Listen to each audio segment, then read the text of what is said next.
하나님께 찬양을 올립니다. 여러분 명절을 잘 보내고 계시지요? 명절을 잘 보내고 계시리라 믿습니다. 2014년도에 명절에 즈음하여서 대전일보에서 이러한 기사가 나왔는데, 명절 기간 동안에 112 신고는 감소를 한대요. 근데 가정폭력에 대한 신고는 늘어난다고 합니다.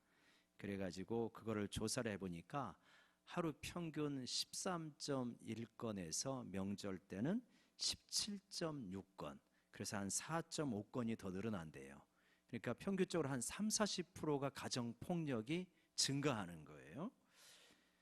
근데 이제 가정폭력의 원인이 뭐냐 이렇게 보니까, 우리 한번 사진 보여주시면, 이제 이런 장면 우리가 명절 때 쉽게 예상할 수 있는 장면이잖아요. 지금은 이런 가정이 대부분이다 이렇게 말하기는 어렵죠. 많이 분담이 되어져 가지고 애들은 즐겁게 놀고 할아버지 할머니는 그 모습을 유쾌하게 바라보고, 남자들은 윷놀이를 하거나 텔레비전을 보는데 여성들은 점만 붙이고 막 이러는, 전부 이러지는 않죠. 이제 이런 모습이 옛날에 많았는데, 가사 노동 분담이 의외로 상당히 가정 갈등의 원인이다 이런 게 나옵니다. 근데 이제 더 심각한 거는 뭐냐면 부모 부양, 부모 분양하면 큰일 나겠네요. 부모 부양, 어떻게 부양할 거냐, 이것 때문에 이제 가족 간의 갈등이 있고, 더 좀 심각한 거는 재산 분할 때문에 이제 갈등, 폭력 이런 문제가 생기게 되어집니다. 국회의원 금태섭 의원이 질의하는 가운데 그런 이야기를 하는데, 명절 전후로 해서 이혼 소송 건수가 평상시보다 2배가 된다 그래요.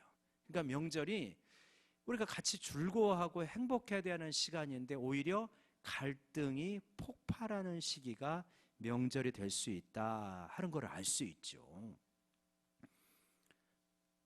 어떻게 하면 이 즐거워해야 될 명절, 또 가족, 친척끼리 화목하게 지내야 되는데 오히려 갈등이 폭발하는 이런 부분들을 어떻게 해결해 나아갈 수 있겠는가? 오늘 아브라함과 롯의 이야기를 통하여서 우리는 그 해결의 어떤 실마리, 그런 거를 찾아볼 수 있습니다. 아브라함과 롯도 갈등에 빠졌습니다. 우리가 13장 1절부터 좀 살펴보기를 원하는데요. 아브라함이 애굽에 내려갔다가 올라오게 되어집니다. 근데 애굽에 내려갔다가 올라올 때 이 상당히 부유해졌어요, 아브라함이. 13장 2절 한번 보시겠습니까? 창세기 13장 2절 같이 읽어보면 시작. 아브라함에게 가축과 은과 금이 풍부하였더라. 그러니까 가축이 풍부한 것은 그 당시 이 지역에 사는 사람들에게 상당히 풍요하다는 그런 정도입니다. 근데 은과 금도 풍부해요. 그러니까 이 지역 사람은 어떤 사람보다도 굉장히 지금 풍요한 축에 속하는 거예요. 근데 이 풍요를 아마도 애굽에 가서 바로에게 유자로로 받은 측면이 있거든요. 이거 있는데 그 외에도 지금 하나님께서 복을 주신 거예요. 그래갖고 아브라함이 굉장히 부자가 됐습니다. 그러니까 하나님이 하나님의 백성들에게 이런 식의 복을 주실 때가 있죠. 매일 그런 건 아니지만 이런 식의 복을 주실 때가 있습니다. 근데 5절에 보면 아브라함의 일행 롯의 이야기가 나오는데, 아브라함의 조카인 롯입니다. 롯도 양과 소와 장막이 있음으로 이렇게 되어 있어요. 은금은 없었어요. 양과 소는 있습니다. 장막이라고 되어 있는데 원어로는 복수형이에요. 장막들이 있으므로. 그 장막들은 뭐가 있어요? 양과 소를 다루는, 치는 목동들, 목자들에게 이곳이 있는 거예요. 그들이 머무는. 그러니까 롯도 양과 소가 많았다는 거예요. 근데 이제 그 지역에 아브라함의 양과 소, 롯의 양과 소가 많고, 7절에 보면 가나안 사람, 브리스 사람도 있은 거예요. 그러니까 여기에 양과 소가 있고 두 사람이 많고 가나안 사람, 브리스 사람도 있으니까 여기에 잘 머물기가 굉장히 어렵습니다. 그래가지고 자꾸 어떤 일이 생기냐면 갈등이 생겨요. 그래서 다투게 되어집니다. 그래서 8절에 보면 아브라함이 롯에게 이르되, 그렇게 말하죠. 우리가 서로 한 친족이라, 나나 너나 내 목자나 내 목자나 어떻게 하자? 서로 다투게 하지 말자. 다투게 하지 말자.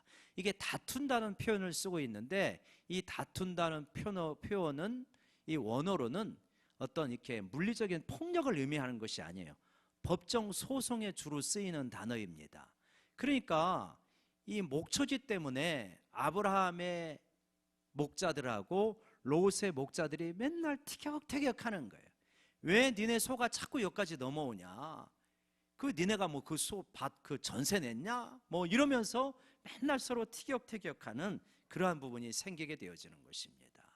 여러분, 가난하면 가난한 대로 시험거리가 있어요. 풍요로우면 풍요로운 대로 시험거리가 있습니다. 근데 가난해 가지고 오는 시험은 상당수의 사람들이 잘 이겨냅니다. 오히려 인정도 있고요, 서로 위하는 마음도 있어요. 그리고 가난해서 넘어지게 될 때는 생계형 범죄를 저지르는 경우들이 있습니다. 좀 자비를 베푸는 부분도 있어요.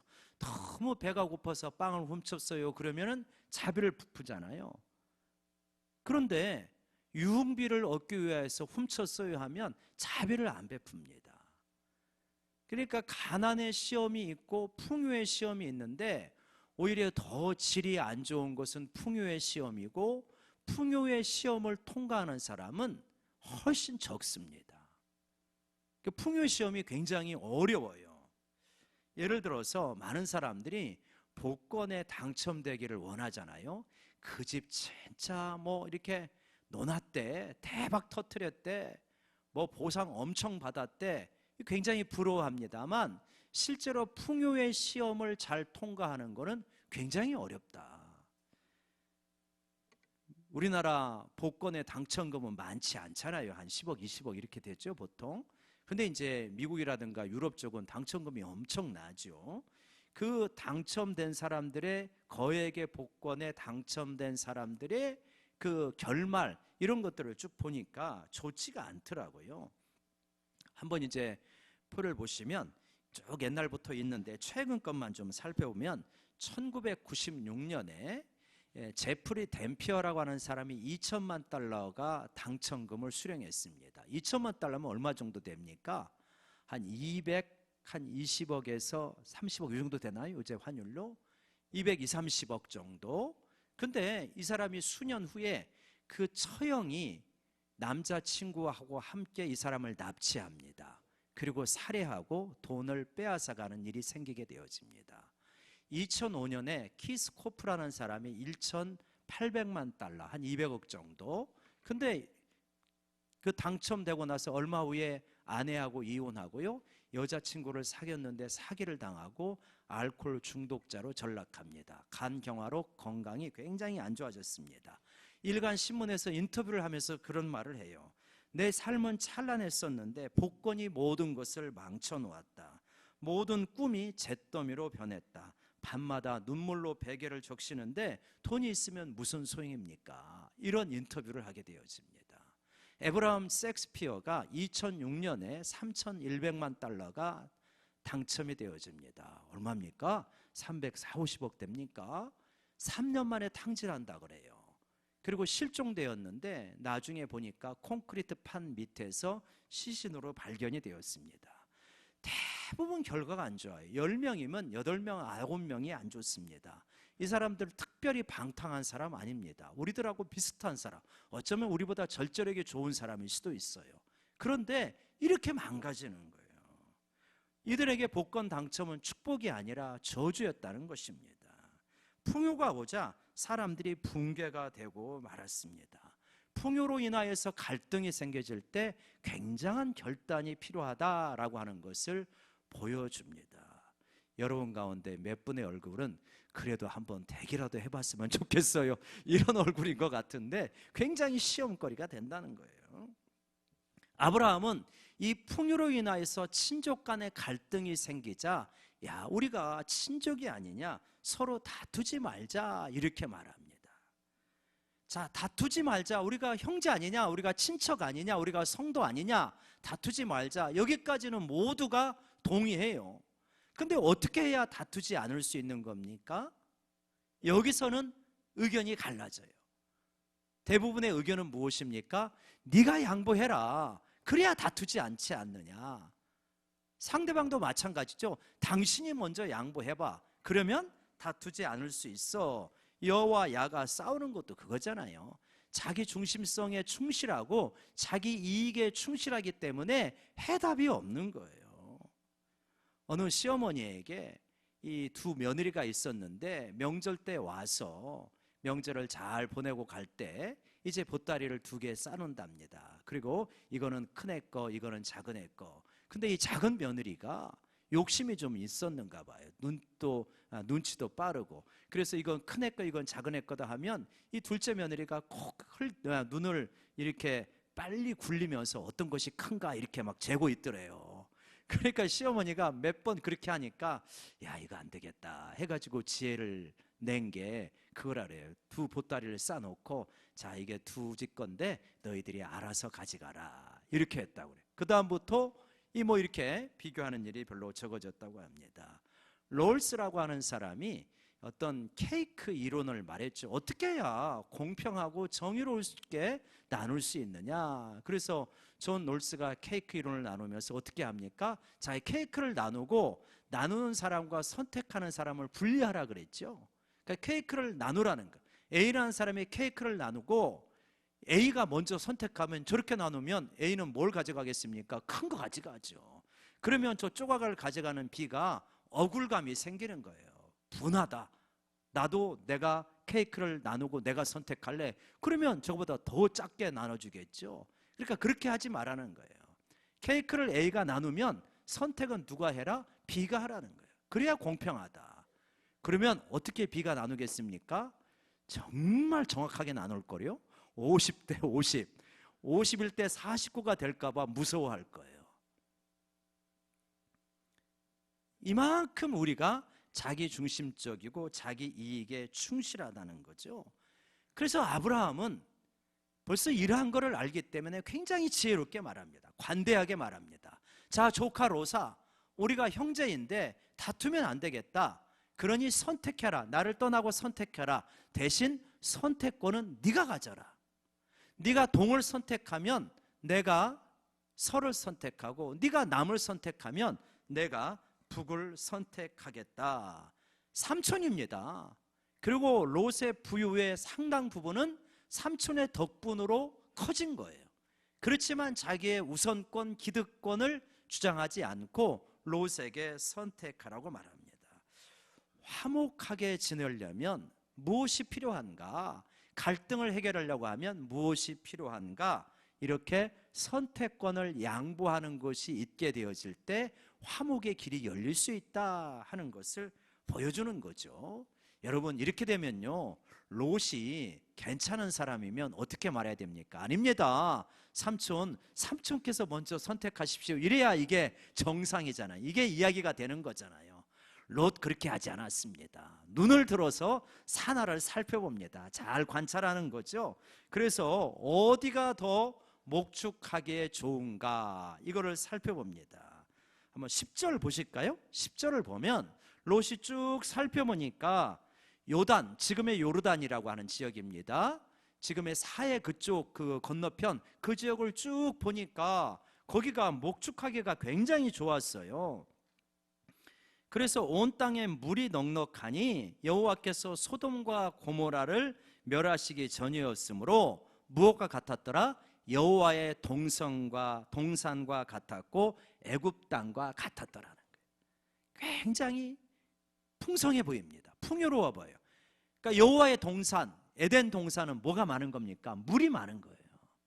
물이 많으니까 목축하기가 좋은 거예요. 애굽과 같았더라.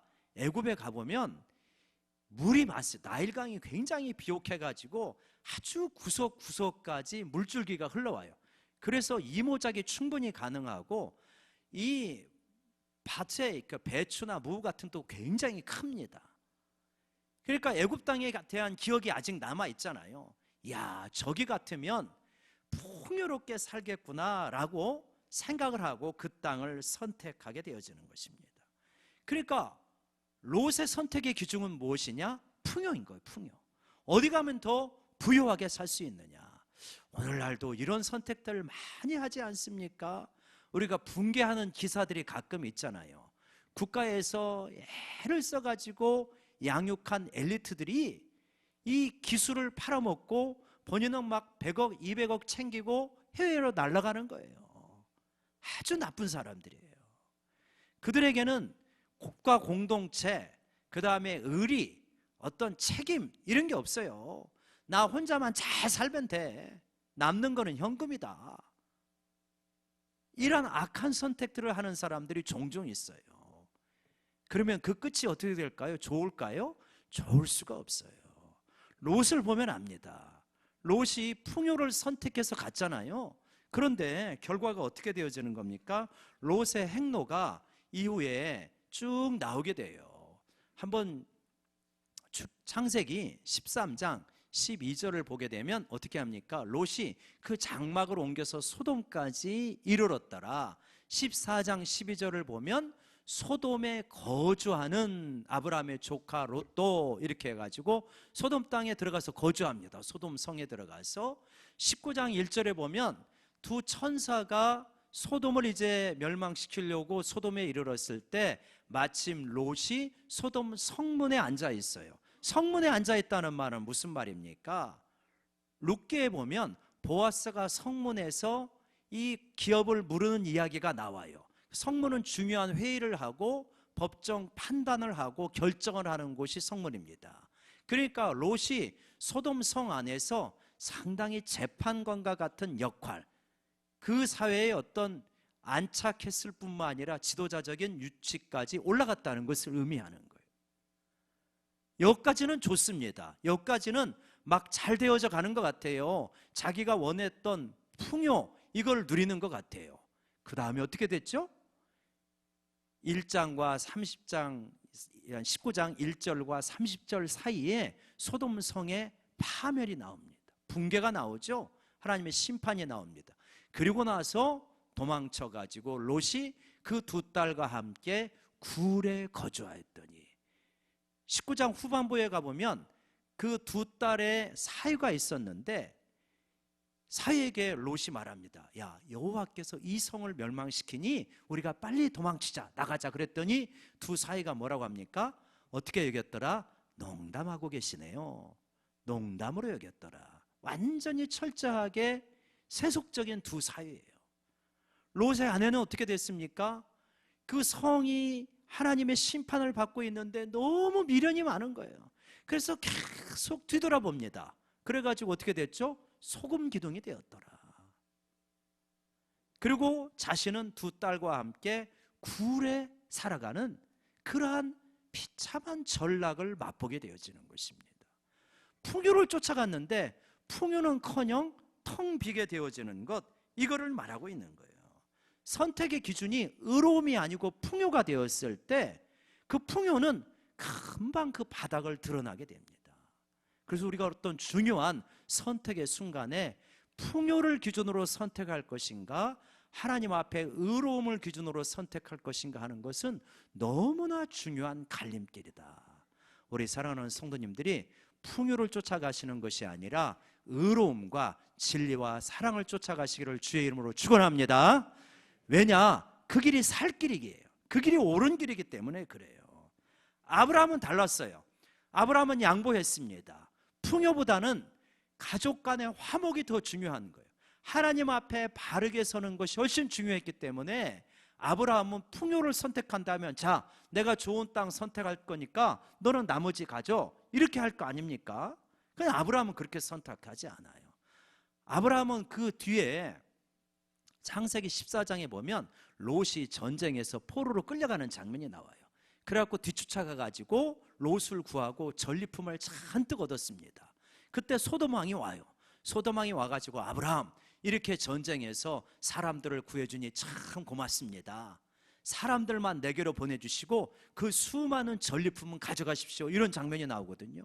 옛날 고대 전쟁은 지금과 같은 현대 전쟁하고 다릅니다. 전쟁을 할 때 가족들과 노예 그리고 재산을 다 끌고 나가요. 아마 분실의 위험이 있어서 그런 것 같아요. 그러니까 그 전리품이 엄청난 거예요. 근데 아브라함이 소돔 왕에게 당연하죠. 내가 목숨 걸고 싸웠으니까 내 거지. 이래도 아무런 문제가 없는 거예요. 근데 안 그럽니다, 아브라함이. 그런 소리 하지 마십시오. 사람들뿐만 아니라 전리품도 다 가져가십시오. 이 승리는 하나님이 주신 것인데 혹 내가 전리품을 챙겨가지고 사람들이나 당신이 말하기를 내가 아브라함을 부유하게 만들었다, 소돔 왕이 아브라함을 저렇게 부자로 만들어줬어, 그런 소리를 들을까 봐 두렵습니다. 부여는 하나님께서 주시는 거니 나는 그런 전리품 필요 없습니다. 여러분, 눈에 보이는 현찰이에요. 엄청난 겁니다. 목숨 걸고 싸우고 자기 몫이 당연한 거예요. 근데 그걸 바보같이 양보하는 거예요. 이런 선택을 할 사람이 몇 사람이나 되겠습니까? 이런 아브라함을 하나님께서 기뻐 받으시더라는 거예요. 그래서 하나님께서 동행해 주시고 나의 친구라고 말해 주시고, 아브라함이 그래서 가난해졌습니까? 아니에요. 하나님께서 나머지를 채워주시더라는 거예요. 그러니까 우리의 선택이 풍요를 따라서 당장의 이익을 따라서 선택할 것이냐, 아니면 의로움을 따라서 선택할 것이냐, 너무나 중요하다. 이제 아브라함이 롯에게 양보를 하고 롯이 좋은 땅을 선택해서 갑니다. 이사를 갑니다. 무리가 많았죠. 아브라함, 그의 부인, 자녀들, 하인들, 목동들, 소, 양, 이런 거 다 끌고 갑니까? 어떻게 되겠습니까? 먼지가 푸옇게 일어나고 쭉 가게 되어집니다. 그러니까 아브라함이 그 떠나는 모습을, 지평선 너머로 사라지는 모습을 보면서 쓸쓸한 거예요. 허전한 거예요. 쓸쓸하고 허전할 때 누가 찾아오시느냐? 하나님이 찾아오셔요. 신방을 하십니다. 그러고 아브라함아, 너 쓸쓸하냐? 예, 쓸쓸합니다. 너 자식이 없어서 허전하냐? 예, 허전합니다. 하나님, 제가 저 조카 롯을 보고 그래도 위로를 얻으며 살았는데 이제 저 녀석마저 떠나버리니 이 재산이 뭔 소용이 있겠습니까? 이런 허전함이 있는 거예요. 그러니까 하나님이 아브라함에게, 아브라함아, 네가 동서남북 하루만 다 살펴봐라. 그래서 쭉 살펴보니까 네가 동서남북 다 보이지? 이 땅을 내가 너하고 내 후손에게 영원히 주리라. 하나님의 의로움을 따라 선택하면 하나님의 보상이 있다는 걸 믿으시기 바랍니다. 그걸 다 주겠다고 말씀하시는 거예요. 그리고 또 무슨 말씀을 하시냐면 16절 같이 한번 읽어볼까요? 창세기 13장 16절 시작. 내가 내 자손이 땅에 티끌 같게 하려니 사람이 땅에 티끌을 능히 셀 수 있을진데 내 자손도 세리라. 하나님이 그러시는 거예요. 아브라함아, 지금 롯이 일으키고 한 먼지가 푸옇게 일어났다가 가라앉고 있는데 그 먼지 좀 한번 세봐라. 근데 하나님, 이걸 어떻게 셉니까? 너 먼지 못 세지? 네 후손이 이렇게 많아가지고 네 후손을 셀 수 없을 것이다. 이렇게 하나님께서 위로해 주시는 거예요. 실제로 그렇게 되어지는 거죠. 그러니까 하나님의 의로움을 따라 진리와 사랑을 따라 선택하게 될 때 당장은 손해가 보는 것 같지만 보상은 하나님께서 해주시는 거다. 성경이 일관되게 우리에게 가르쳐 주고 있는 것입니다. 아브라함은 양보를 많이 했다고 그랬잖아요. 아브라함은 마음이 약하고 배심이 없어가지고 그렇게 양보를 하겠습니까? 그렇게 양보하고 희생하고 그럴 수 있는 힘이 어디에 있는 겁니까? 아브라함은 하나님을 알아가고 있는 거예요. 애굽 땅에서도 아내를 빼앗겼다가 하나님께서 아내를 되찾아 주시는 그 장면을 보면서 지금까지 자기와 동행했던 하나님은 내가 이 장면에서 양보하고 희생한다 할지라도 너끈하게 이 양보와 희생을 채워주시는 분이 하나님이시고, 혹 지금 당장 채워주시지 않는다 할지라도 하나님이 나의 보상이 되신다는 것을 알고 있는 거예요. 그래서 그 길을 가고 있는 거예요. 여러분, 뒤가 든든하면 양보할 수 있어요. 옛날에는 먹을 것 가지고 형제들끼리 싸우기도 많이 했잖아요. 지금 집안에서 먹을 것 가지고 형제들이 싸우는지 별로 없습니다. 왜요? 냉장고 열면 거기 먹을 게 가득한 거예요. 우리 중고등부 어린 친구들은 잘 이해를 못하겠지만 옛날에 명절 때 채널 가지고도 많이 싸웠어요. 채널 이쪽으로 돌리네 안 돌리네 그래가지고. 지금은요 채널 가지고 싸웁니까? 안 싸웁니다. 다른 방에 텔레비가 있고요, 손에 있는 스마트폰으로 다 보니까 싸울 필요가 없어요. 넉넉하면 안 싸워요. 뒤가 든든하면 안 싸워요. 그러니까 이 세상 사람들은 뒤가 든든하지 않아요. 내 것을 내가 챙겨야만 살아갈 수가 있어요. 왜냐하면 하나님이 없으니까. 근데 하나님을 믿는 우리들은 뒤가 든든한 거예요. 하나님이 챙겨주신다는 확신이 있는 거예요. 그래서 하나님의 나라를 바라보면서 돈 때문에 갈등하기보다는 희생할 수 있는, 양보할 수 있는 길이 우리 마음속에 열리기 시작합니다. 쉽지 않죠. 여러분, 어떨 때 또 재산 분할 때문에 명절 때 갈등이 있다 그랬는데 사실 수천만 원, 형제 가운데 꼭 욕심 많은 사람이 있습니다. 그래가지고 한 푼이라도 더 가지려고 하고 학착같이 내 것 챙기려고 하는 사람이 있어요 없어요? 있어요. 근데 내가 하나님을 믿기 때문에 도장을 찍어줄 수 있는가? 이게 믿음의 길이라는 거예요. 형제 가운데 말은 잘하고 일은 저지르지만 뒷수습 안 하는 사람 있어요 없어요? 있습니다. 그때 내가 부모님 분양을 이렇게 부양을 할 거 이런 부분을 할 수 있는가? 하나님이 나의 산성이 되시는 그러한 믿음이 있다면 하나님을 신뢰할 때 이 길을 어렵지만 갈 수 있다는 것을 보여주는 거예요. 하나님을 신뢰할 때 가능합니다. 그래서 이 마태복음 5장 40절에 이렇게 말하고 있습니다. 한번 같이 읽어볼까요? 시작. 너를 고발하여 속옷을 가지고자 하는 자에게 겉옷까지도 가지게 하며. 누가 나를 고발했습니다. 그래서 속옷 가져가요. 왜요? 왜 냄새나는 속옷을 가져갑니까? 왜 겉옷을 안 가져가죠? 이게 담보물입니다. 담보물인데 겉옷을 담보물로 가져가면 해가 지기 전에는 담보물로 돌려줘야 돼. 왜냐? 그게 이불이거든요. 그거 덮고 자야 되거든. 그러니까 고약한 사람이 야 그러면 속옷 줘. 그래야 네가 빨리 갚지. 그랬을 때 속옷 아니라 겉옷까지도 주라는 거예요. 이거 막상 적용하려면 쉽겠습니까? 아, 이게 진짜 어렵죠. 밉죠. 오리를 가자면 십리를 가라.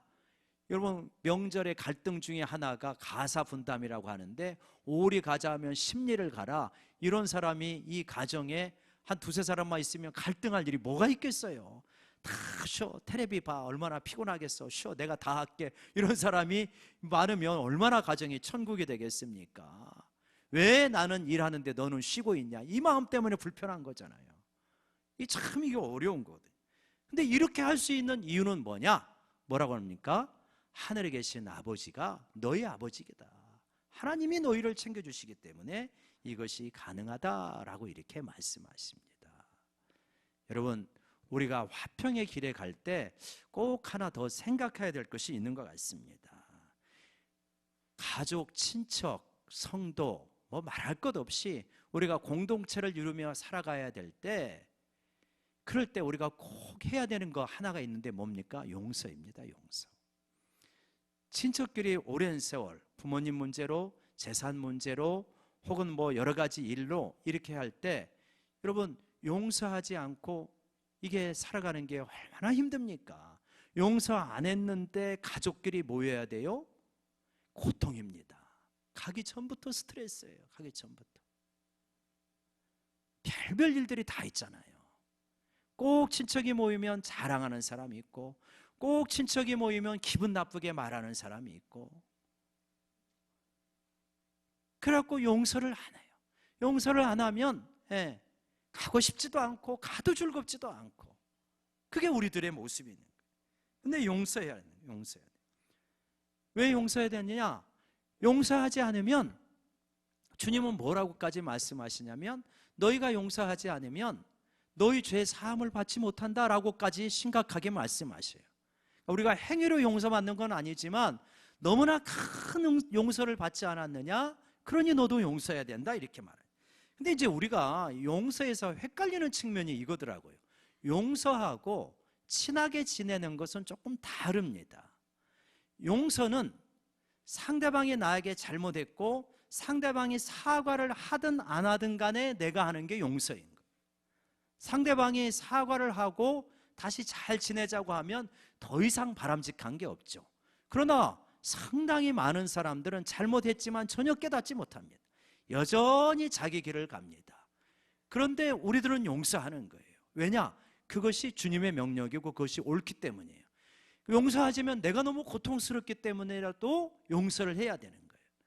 예수님이 실제로 그렇게 하셨어요. 십자가에 매달리시면서 어떻게 하셨습니까? 저들을 용서해 달라고. 스데반도 돌에 맞아 죽으면서 저들을 용서해 달라고 기도합니다.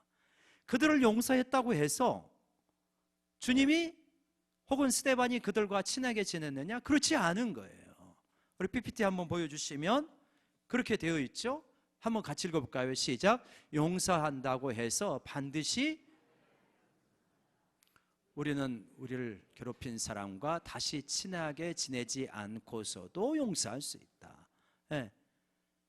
그러니까 우리를 괴롭힌 사람과 친하게 지내지 않고서도 용서. 친하게 지내는 게 제일 좋죠. 그러나 친하게 지내려면 궁합이 맞아야 되는, 서로 손뼉이 마주쳐야 되는 거예요. 저 사람도 자기의 잘못을 깨닫고, 그러니까 화해가 되어지고 화목이 되어지려면 저기에 변화가 있어야 되는. 우리 그리스도인이 어려운 게 이거더라고요. 나는 용서했는데 하나도 안 바뀌었어. 근데도 친하게 지내라고 해. 이게 너무 괴로운 거예요. 이게 안 되더라고요.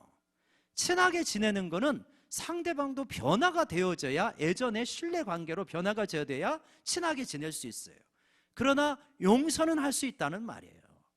주님이 그러셨잖아요. 스데반도 그렇고 우리들도 그럴 수 있어요. 나 자신의 유익을, 나 자신의 영적인 유익을 위하여서 용서하지 않으면 어떻게 되냐? 은혜가 머물지를 못해요. 그러죠, 여러분? 은혜가 금방 빠져나가요.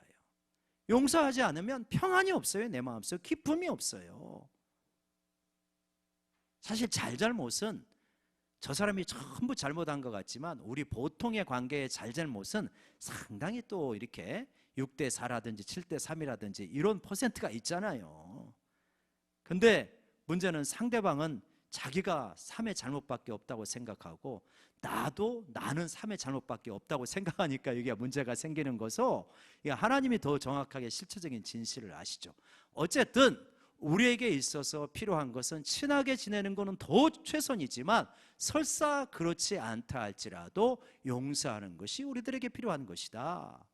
이거 우리가 꼭 배워야 된 중요한 교훈인 것 같습니다. 용서 어렵습니다. 화목하게 지내는 것은 더 어렵죠. 그렇지만 우리가 이 길을, 용서와 화목의 길을 걸어가다 보면 하나님께서 왜 그 길을 가라고 했는지를 아는 거예요. 내 마음에 기쁨이 오고 평화가 옵니다. 성령께서 내 안에서 은혜를 충만하게 부어주심을 느낄 수가 있어요. 용서와 화목, 화평의 길을 걸어갈 때. 그럼 저 사람은 어떻게 합니까? 이러한 우리를 악용하는 사람은 어떻게 합니까? 여러분, 악용하는 사람은 그 안에 이미 고통을 느낀다는 것을 아셔야 됩니다. 여러분, 우리가 어린 시절에 동생 쥐어 박으면서 그러면서 동생 먹던 빵 이렇게 뺏어 먹으면 소화가 잘 됩니까? 잘 안 됩니다. 그렇게 되어 있어요. 우리 마음은 그렇게 되어 있어요. 하나님이 그렇게 만들어 놓았어요. 마음 편할 수 있어요. 미워하면서 편안하게 살 수 있는 사람 없고요, 남의 것 뺏어 먹으면서 편안하게 살 수 있는 사람은 없게 되어 있습니다. 하나님이 그렇게 만들어 놓으셨어요. 그래서 뭐하라고 하느냐? 화평하게 하는 자가 복이 있다라고 말합니다. 용서의 길, 화평의 길, 양보의 길을 걸어가면서, 그러면서 화평을 만들어내는 자가 복이 있는데, 왜 그들이 복이 있느냐? 하나님의 아들이라 일컬음을 받는 거예요.